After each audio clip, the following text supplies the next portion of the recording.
ललिता आई और मेरे पूरे शरीर में लाल रक्त लगा दी जो उसके पीरियड का था। फिर ना जाने मुझे क्या क्या आभास होने लगे। नमस्कार दोस्तों, क्या आप लोग शाकिनी के बारे में जानते हैं? ये एक ऐसी शैतानी शक्ति होती है ना, जो अपने मन से इस योनि में नहीं जाती है, बल्कि कुछ बहुत खतरनाक हुआ रहता है। शाकिनी के बारे में जानकारी देने के लिए मैं आपको आज एक सच्ची घटना के ऊपर आधारित कहानी सुनाने वाला हूँ। ये घटना विक्रम नाम के एक साधारण से व्यक्ति के साथ घटी, जो कि पुणे में रहता था। उसने अपनी इंजीनियरिंग कंप्लीट कर चुका था और पुणे में ही एक वेल सेटल्ड कंपनी में जॉब कर रहा था। विक्रम के साथ एक अजीब सी हरकत काफ़ी टाइम से हो रही थी कि उसको ना एक सपना दिखाई देता था। उस सपने में इसको जटानाथ ये नाम बार बार सुनाई देता था। क्या नाम? जटानाथ। ये नाम आप याद रखना, क्योंकि ये कहानी में बहुत ज़्यादा इंपॉर्टेंस रखता है। आगे जाके इस नाम की अहमियत पता चलेगी। सिर्फ ये नाम ही नहीं, बल्कि विक्रम को सपने में ये दिखाई देता था कि वो एक शमशान घाट में कहीं तो भी एकदम ऐसी जो साधना वाली अवस्था होती है उसमें बैठा हुआ है, और एक सफ़ेद साड़ी में औरत जो कि पूरी तरह से गंजी है, जिसके बाल नहीं है, उसने बिल्कुल भी किसी भी प्रकार का श्रृंगार नहीं की हुई है। देखकर साफ समझ में आ रहा है कि वो एक विधवा हो सकती है। उससे कंधे में बैठी रहती है। इसको ये सपना बार बार आता था, आए दिन आता था, और ये डर कर उठ जाता था। कोई जटानाथ नाम जोर जोर से पुकार रहा है, ये शमशान में बैठा हुआ है, इससे कंधे में वो औरत बैठी हुई है। कौन है? ये सपना क्या है? इसका रीजन, इसका मीनिंग इसको पता ही नहीं था। अपनी माँ से कई बार ये सवाल करता था, माँ इस सपने का मतलब क्या होता है? लेकिन माँ भी क्या बताए। उसकी जिंदगी अब आप जितनी आसान समझ रहे हो उतनी ज्यादा थी नहीं। ये सपना तो उसकी लाइफ में रोज इसको आता ही था, लेकिन एक और विचित्र सी चीज इसकी लाइफ में जुड़ी हुई थी। वो विचित्र सी चीज ये थी कि इसको इसके बचपन की याददाश्त थी ही नहीं। इसके दिमाग में कुछ भी यादें नहीं थी कि बचपन में मेरे साथ क्या हुआ है, मैं कैसे बड़ा हुआ हूँ। इन शॉर्ट, इसकी याददाश्त अगर मैं कहूँ तो सिर्फ 12 या 13 साल के बाद की इसको रही होगी। 12-13 साल से पहले इसको 1% भी कुछ भी याद नहीं था। अब आप सोच रहे होंगे कि ये पॉसिबल हो सकता है। हो सकता है, लेकिन 60 साल 50 साल की उम्र के बाद अगर कोई बोले कि मुझे याद नहीं है 10 साल की उम्र तक मैंने लाइफ में क्या किया हूँ, तो समझ में भी आता है। अरे विक्रम की उम्र तो मुश्किल से 22-23 साल की रही होगी, तो ये कैसे पॉसिबल हो सकता है कि उसको 10-12 साल के पहले की चीज़ें याद नहीं है? याद रहती है। बहुत सारे लोग तो ये बोलते हैं कि 3 साल की उम्र का भी हमको थोड़ा थोड़ा याद है, 2 साल की उम्र का भी थोड़ा थोड़ा याद है। इनफैक्ट मुझे भी 1 साल की 2 साल की उम्र की हल्की फुल्की झलकियाँ याद हैं, लेकिन विक्रम के साथ ये बिल्कुल भी नहीं था। माँ से वो पूछता था, माँ मैं कौन से स्कूल में पढ़ाई किया हूँ, स्कूल में मुझे किस नाम से पुकारते थे, मैं कौन से कपड़े पसंद करता था, कहाँ खेलने जाता था, मेरे कौन दोस्त थे। माँ उसके ये सवालों का जवाब देती ही नहीं थी, शायद छुपाना चाहती थी, और इसको ये भी नहीं मालूम था कि क्यों है ऐसा, क्यों चीज़ें मुझसे अपने आप में छिपी हुई हैं। ये सपना जब इसको बहुत ज़्यादा सताने लगा, हर टाइम आने लगा। पहले कुछ कुछ दिनों में आता था, फिर डेली आने लगा, फिर जब हल्की झपकी भी लगे तो जटानाथ जटानाथ यही नाम उसके दिमाग में गूंज रहा है, तो इसका दिमाग ही खराब हो गया। इसने सोचा कि इस चीज़ का तोड़ निकालना पड़ेगा, मुझे जानना पड़ेगा कि ये मेरे साथ क्यों होता है। अब उसने पता करना शुरू किया। सपने में उसे एक गांव के विजुअल भी कई बार हल्के हल्के दिखते थे। जिस गांव में वो शमशान घाट था, जिस शमशान घाट में वो ऐसे साधना की अवस्था में बैठा रहता था, उसके कंधे में एक गंजी सफ़ेद साड़ी वाली विधवा औरत दिखाई देती थी। उसने उस गांव के विजुअल्स के अनुसार उसका पता लगाना शुरू किया कि ये गांव कहाँ पर हो सकता है। काफ़ी मशक्क़त करने के बाद उसे लगभग 2.5-3 साल बाद एक हिंट मिलता है। एक बहुत ही छोटा सा गांव जो कि उत्तर प्रदेश में है, एकदम ही छोटा सा, मतलब गूगल में भी उसके बारे में जानकारी नहीं है। अब वो कोइंसिडेंटली हुआ, ऐसी कंपनी में कोई जॉब करने आया होगा, उसके सामने कभी ऐसी बात निकली होगी, उसने बताया कि हाँ भाई हमारे गांव के बाजू में ऐसा गांव एग्जिस्ट करता है। उसने बोला अगर ऐसा है तो मैं उस गांव में जाना चाहूँगा। ठीक है, लोग नॉर्मल समझते थे, लेकिन इस चीज़ की गहराई को ये जानना चाह रहा था। ये उस गांव में छुट्टी लेकर पहुंच जाता है। गांव भयंकर ही ज़्यादा छोटा है। अब ये कहाँ पर रुके, कोई होटल नहीं, कुछ नहीं। ये गांव में आ तो गया है, लेकिन अब आगे क्या? गांव में आने के बाद इसको कुछ भी ऐसा आभास नहीं हुआ। ये इस गांव में आकर उस शमशान घाट को देखना चाह रहा था जो ना जाने कितने सालों से इसके सपने में आता है। जब से इसकी विजन से, जब से याददाश्त है 12-13 साल की उम्र से, तब से वो सपना इसको रेगुलरली आ रहा है। वो गंजी चुड़ैल बोल रहा हूँ, गंजी औरत, वो जटानाथ नाम हमेशा इसके दिमाग में गूंज रहा है। तो इसको ना सामने इस गांव में एक छोटी सी दुकान दिखाई दी। ये दुकान शायद छोटी सी किराना दुकान रही होगी। गाँव में लोग खोल लेते ना झोपड़ी जैसे अपने घर में हल्की सी छोटी सी दुकान, वैसी दुकान रही होगी। सोचा मैं इस दुकान वाले के पास जाता हूँ और इसे पता करता हूँ कि मैं कहाँ पर ठहर सकता हूँ और अब इस गांव का शमशान घाट कहाँ है, मुझे लेकर जा सकते हैं क्या। गया, बात किया। अब जो दुकान वाला आदमी था वो बड़ा ही हेल्पिंग नेचर का था। हेल्पिंग नेचर के साथ साथ उसको बहुत ही ज़्यादा पैसों की ज़रूरत भी रहती थी। उसे घर में किसी का तो भी इलाज चल रहा था, उसे कोई रिश्ते में ही रहा होगा, भाई कौन था अपने को नहीं मालूम, लेकिन पैसों की बहुत ज़रूरत थी। ये बात करता है उस आदमी से और बात बात में ये पूछ लेता है कहाँ रुक सकता हूँ। आदमी बोल देता है, दुकान वाला बोल देता है कि आप मेरे घर पर ठहर सकते हैं, हमारा बड़ा घर है, लेकिन इतना किराया लगेगा। बोला ठीक है भाई, मैं फिर भी 1 महीने की तो मिनिमम छुट्टी लेकर आया हूँ, तो कितना किराया लगेगा। दुकान वाले ने बोल दिया 1,500 रुपये। बोला 1,500 बस। बोला हाँ 1,500, मतलब 1,500 बड़ा अमाउंट होता है।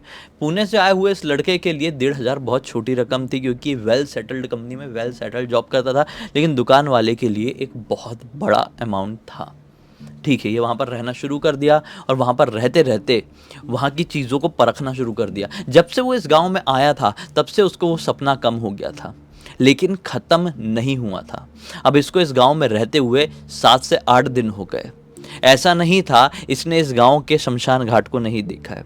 शमशान घाट के सामने ये जाता है, लिटरली जब से आया हुआ है तब से ये जा रहा है। इन 7-8 दिनों में 7-8 बार ये उस शमशान घाट के सामने जा चुका है, लेकिन अंदर जाने की हिम्मत नहीं होती है।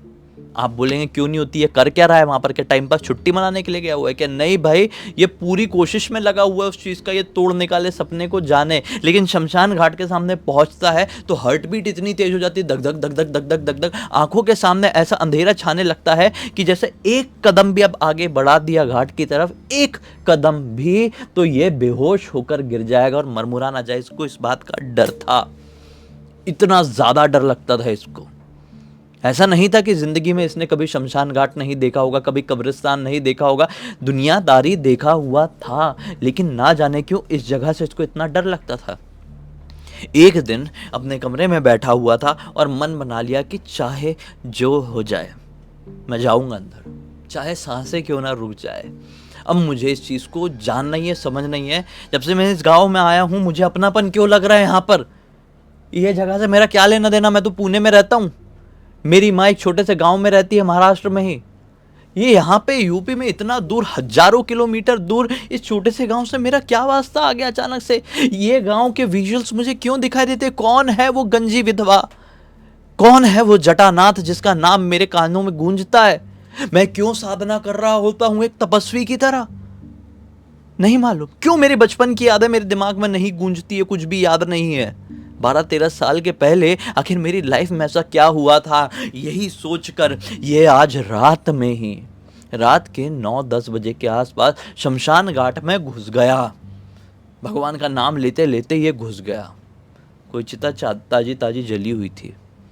ये बिल्कुल वहाँ पर जाने के बाद इसको ऐसा लगा कि ये मेरी मसल मेमोरी में है। मसल मेमोरी आप समझते हैं, मतलब आप कोई एक काम काफ़ी टाइम बाद करें, लेकिन उस काम को भी आप उतने ही परफेक्शन से कर जाएं कि जैसा लगे कि आप तो उस काम के लिए बने हुए थे। ये आपकी मसल मेमोरी के कारण होता है।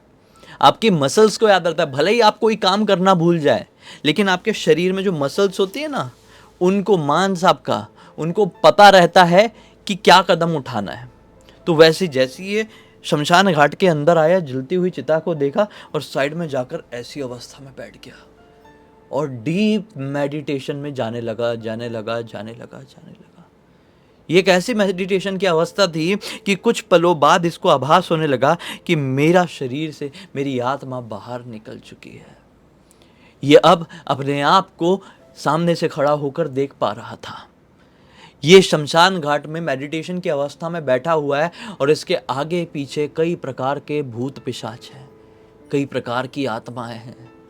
कुछ आत्माएं खुश है तो कुछ आत्माएं काफ़ी ज़्यादा दुखी, तो कुछ किसी से बचने के लिए इधर उधर भाग रही है तो कुछ जोर जोर से रो रही है, कुछ हंस भी रही है। इन्हीं आत्माओं के बीच से एक औरत निकल कर आती है। ये वही औरत है, गंजी, सफ़ेद साड़ी पहनी हुई, इतना सा भी श्रृंगार नहीं करी है। हाथ में एक चिता वाली लकड़ी है, उसमें मशाल जैसे जो रहता है, आपने देखे होंगे, वो लेकर इसकी तरफ आगे बढ़ रही है। इशारा कर रही है, कुछ बोल नहीं रही है। इशारे से साफ साफ समझ में आ रहा है कि वो उसको उठकर जाने के लिए कह रही है। ये मेडिटेशन की अवस्था में बैठा हुआ है, वो इसके नज़दीक आ रही है। वो आई और बहुत गंदी ताकत से इसके हाथ में मारी। वो जो लकड़ी थी जलती हुई, हाथ में मारी, पैर में मारी, पीठ में मारी, गर्दन में मारी। इतनी जोर जोर से कई वार करी कि मुंह के बल गिर गया। शायद इसकी सांसें रुक गई, इसकी जान चली गई। सब कुछ खत्म हो चुका था। ये एक अंधकार में था। सिर्फ एक आवाज सुनाई दे रही थी, जटानाथ, जटानाथ। वो औरत नहीं दिखाई दे रही है, वो भूत प्रेत, वो जलती हुई चिता है, कुछ नहीं है। सिर्फ एक नाम गूंज रहा है। फिर झक झक झक झक झक झक, चेहरा भीगा, आंख खोला। ये उसी शमशान घाट में पड़ा हुआ था जिसमें ये मेडिटेशन करने आया था, लेकिन रात का समय नहीं, दिन का समय है और बारिश हो रही है। बारिश से बचते बुचाते अपने आप को जिंदा देखकर ये शॉक्ड हुआ। बोला, ये क्या है? मैं तो मर गया था। मुझे मालूम था, मेरी सांसें रुक गई थी, मैं एक अंधकार में था। जीवन से मृत्यु के बीच में कोई एक अवस्था होती है, मैं वहां पर था। मैं मृत्यु की तरफ कैसे नहीं गया? मैं लौट कर जीवन की तरफ कैसे आ गया? ये उठा और शमशान घाट से भागा घर को। जब ये घर पर पहुंचा तो इसको दर्द का एहसास हुआ। हाथों में, पैर में, कमर में, पीठ में और गर्दन के इस हिस्से में। गर्दन के इस हिस्से में थोड़ा ज्यादा दर्द हुआ। हाथ लगाया तो जला। ये क्या शिट! जब आईने में सामने देखा तो यहां पर निशान था, पीठ में निशान था, यहां पर निशान था, पैर में निशान था, हाथ में निशान था। मतलब मेडिटेशन की अवस्था में शायद ये एक सपना था या एक इल्यूजन, जो चुड़ैल इसको मार रही थी। चुड़ैल चुड़ैल क्यों निकल रहा है मेरे मुंह से? खैर, जो औरत इसको मार रही थी वो इसको एक्चुअल में दिखाई दिया, वो चोट के निशान। बोला, शिट, ये क्या है? ये कैसे पॉसिबल हो सकता है?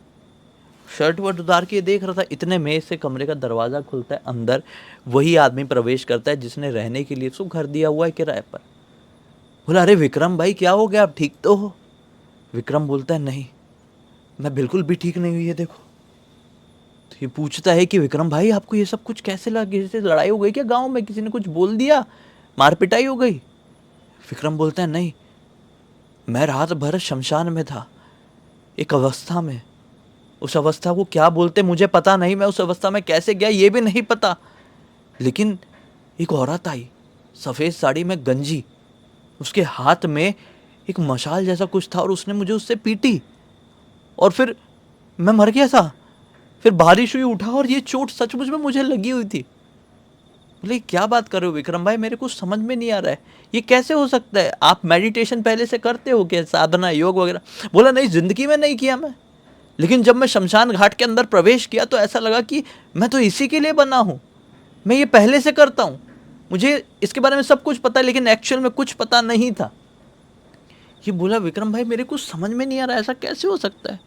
अब विक्रम ने ये चीज़ इसको स्टार्टिंग से बताना शुरू किया कि काफ़ी साल से मुझे ये सपना दिखाई देता है, इस गांव में मैं इसलिए आया हूँ, आपके घर पे इसलिए रह रहा हूँ, अपना जॉब वॉब सब छुट्टी लेके। तब जाकर आदमी बोलता है, क्या सपना आता है? बोलता है, वही कि मैं शमशान घाट में ऐसा बैठा हुआ हूँ, एक कोई चिता है उसके सामने और मेरे कंधे पर एक सफ़ेद साड़ी में गंजी औरत बैठी हुई है जो कि रो रही है और उसने बिल्कुल भी श्रृंगार नहीं की हुई है। ये बोलता है, क्या बात कर रहे हो?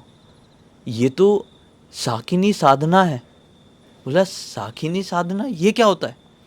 बोलता है, होता है साकिनी साधना, मैंने सुना हुआ हूँ किसी से, तो भी मैं इसके बारे में आपको रात में बताता हूँ, आप किसी के सामने मत आओ, आपसे दुनिया भर के सवाल करेंगे। गांव के कुछ बुजुर्ग हैं, उनको साकिनी साधना के बारे में पता है, ये एक बहुत ताकतवर साधना होती है।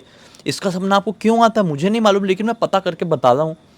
अब भाई ये शाम का इंतज़ार करने लगा अपने कमरे में। ये दुकान वाला आदमी गांव के बुजुर्गों को पकड़ पकड़ के पूछा होगा कुछ कुछ कुछ कुछ कुछ कुछ, और इसको पता चला। अब ये रात के समय विक्रम के पास आता है और विक्रम को बताता है शाकिनी साधना एक ऐसी साधना होती है जिसमें क्या होता है, किसी भी औरत की मृत्यु हो जाए जो विधवा है, जो औरत विधवा है उसकी अगर मृत्यु हो जाए तो रात बेरात काली शक्तियों को साधने वाले जो तांत्रिक होते हैं वो उसकी चिता के पास जाएंगे, या तो फिर उसका मृत शरीर अगर मिल जाए उस तांत्रिक को तो मृत शरीर को लेकर कहीं जाएंगे और उसके ऊपर बैठकर, वो मृत शरीर के ऊपर बैठकर एक साधना करेंगे।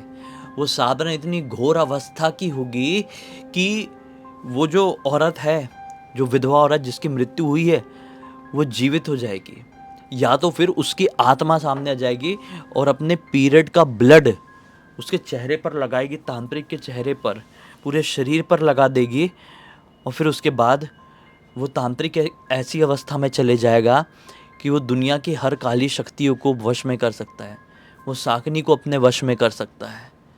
ये सपना आपको आता है, शाकिनी साधना का सपना।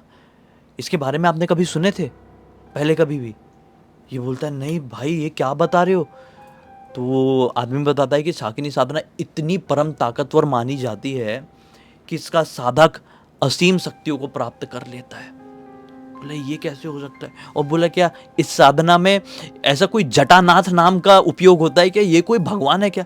बोले नहीं, जटानाथ कौन भगवान है, ये कोई भगवान नहीं है।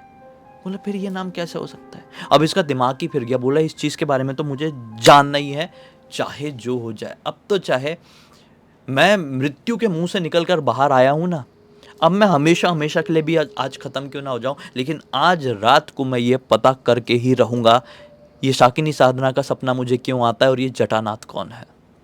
बस वही आदमी बहुत रोकता रह जाता है, लेकिन ये 1% भी नहीं सुनता है। रात को लगभग 12 बजे के आसपास बारिश बहुत तेज़ हो रही थी। ये बाहर निकलता है, ना कोई छाता ना कोई रेनकोट, पूरी तरीके से भीग रहा था।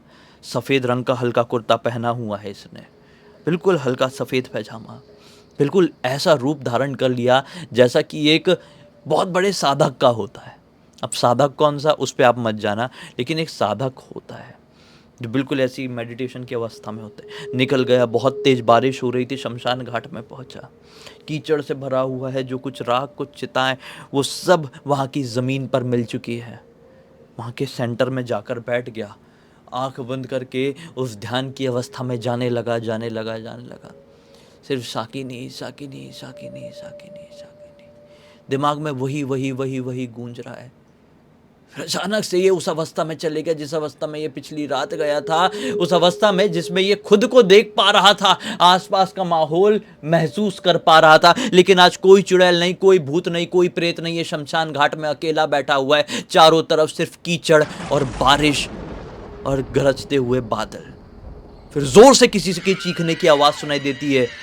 ये अभी भी वहीं पर बैठा हुआ है। उस चीख के साथ एक औरत हाथ में वही मशाल लेकर दौड़ी चली आ रही है, वही गंजी औरत, लेकिन अब वो नॉर्मल नहीं बल्कि बहुत डरावनी दिखाई दे रही है। मुंह फाड़ के इस प्रकार से इसकी तरफ दौड़ रही है कि इसके प्राण पखेड़ू अपने साथ लेकर चली जाएगी। इसको मारने के लिए आगे बढ़ी ही कि पीछे से एक तांत्रिक आया जिसके हाथ में लंबा सा चिमटा था। उसने एक चिमटा उस औरत के सर पर देकर मारा। उस गंजे सर में वो औरत वहीं पर धराशायी हो गई।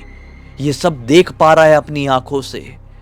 उस तांत्रिक ने एक मटका खोला जिसको काले कपड़े से ढक कर रखा था। वो मटके को उसके पास लेकर गया और वो उड़ती उस मटके के अंदर गई, और ये जैसी मटके के अंदर पूरी गई ये जाग गया। इसने उस आदमी का चेहरा देखा जिसका नाम ये इतने सालों से सपने में सुनता आ रहा था, जटानाथ।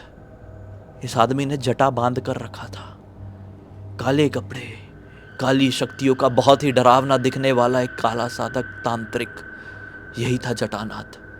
लेकिन क्यों? कौन थी वो औरत? घबराया, हार्ट बीट बहुत तेज बढ़ी। सोचा यहां से उठकर चले जाता हूं। उठ के जैसे बाहर निकलने वाला था, एक पागल सा आदमी अपने बाल खोले हुए, कीचड़ से सना हुआ, अजीब तरीके से चिल्लाता हुआ अंदर आया। उसके हाथ में भी वही चिमटा था जो चिमटा इसने अपने सपने में अभी मेडिटेशन की अवस्था में देखा था। शायद यही वही आदमी है, लेकिन नॉर्मल नहीं दिखाई दे रहा है, पूरी तरीके से पागल है। पागल झूमता हुआ अजीब तरीके से कुछ कुछ चिल्लाता हुआ शमशान घाट के अंदर बढ़ा। ये देखा, कौन है तू? जटानाथ यानी उस आदमी की तरफ उंगली करके बोल पड़ा विक्रम, कौन है तू? जटानाथ बोला, तू कौन है बे? जटानाथ पूरी तरीके से पागल था। अब एक पागल की अवस्था कैसी होती, वो कैसा बात करता है, आप इमेजिन कर लो। इसने पूछने की कोशिश किया, क्या तेरा नाम जटानाथ है? वो बोलता है, हाँ जटानाथ है, भस्म कर दूंगा तुझे, बिना मतलब के भस्म कर दूंगा बोलने लगा। अब ये उसको पकड़ा, उसका हाथ मोड़ा, बोला तू क्या कर रहा है यहाँ पे, सच सच बताना, कौन है वो गंजी औरत जिसको तूने कैद करके रखा इतने सालों से? जटानाथ को दो चार कोहनी भी सरवर पे पीट डाला इसने। जटानाथ जमीन पर गिर गया, अपनी दिमागी अवस्था में नहीं है, नॉर्मल अवस्था में नहीं है। जटानाथ को गला दबा दिया, बोल दे रहे तो यहीं पर तुझे खत्म करके रख दूंगा, तूने किसके साथ क्या किया है, जटानाथ साहब बता दे तू। जटानाथ की आंखों के सामने उसका पिछला इतिहास नाचने लगा। जो पागल हो गया था उसके दिमाग में कुछ कुछ याद आया। उसने छोड़ा, बताता हूँ, मुझे सब याद आगे बताता हूँ। जैसे कि इसका गला दबाने से, इसके पीटने से जटानाथ की खोई हुई मेमोरी लौट कर आ गई। जैसे इसने गला छोड़ा, जटानाथ बिल्कुल नॉर्मल पानी मांग रहा है, पानी दे दे, पानी दे दे।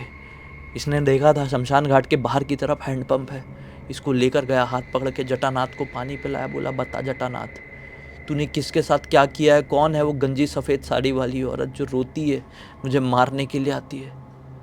बोलता है, याद आ गया, याद आ गया, वो ललिता है।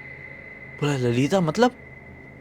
जटानाथ बताता है कि आज से लगभग 23-24 साल पहले एक औरत इसी गांव के बाहरी हिस्से में अपने पति के साथ रहती थी। बहुत गरीब थे, कई बार मुझसे मिलने जुलने आते थे क्योंकि उनके जीवन में बड़ी परेशानी थी। ललिता और उसके पति को बच्चा हो ही नहीं रहा था। काफ़ी मिन्नतें कर चुके थे, काफ़ी कोशिशें कर चुके थे, जितनी हैसियत थी उतने डॉक्टरों को भी दिखा चुके थे, लेकिन उनको बच्चा नहीं हो रहा था। फिर मेरे पास आए, मैंने अपनी शक्तियों का उपयोग करके उनको कुछ बना कर दिया। औरत ने कुछ खाई और फिर वो गर्भ से हो गई। लेकिन मैंने जिस काली शक्ति का सहायता लिया था, वो सहायता साधारण सहायता नहीं थी। वो काली शक्ति मांगती थी किसी की जान। मैंने अपने आप में ही कह दिया, इसको बच्चा हो जाए, बहुत तड़प रही है, जिसकी जान लेना है ले लेना। बच्चा होने के कुछ ही दिन बाद, 3 या 4 दिन बाद, ललिता के पति की मृत्यु हो गई। अब ललिता रोते रोते मेरे पास आई। मैंने ललिता को सारी बात बता दिया, A to Z सब कुछ।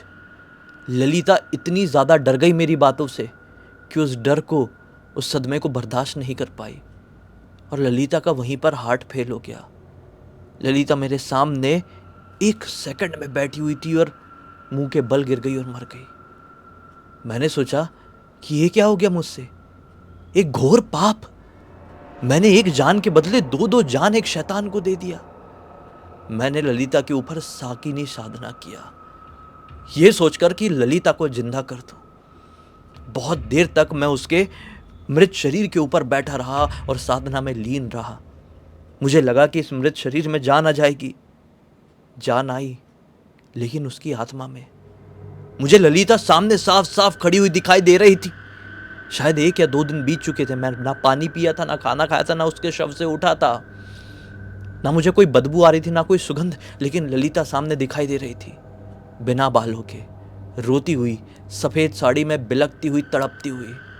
मैं कुछ बोला नहीं। ललिता आई और मेरे पूरे शरीर में लाल रक्त लगा दी जो उसके पीरियड का था।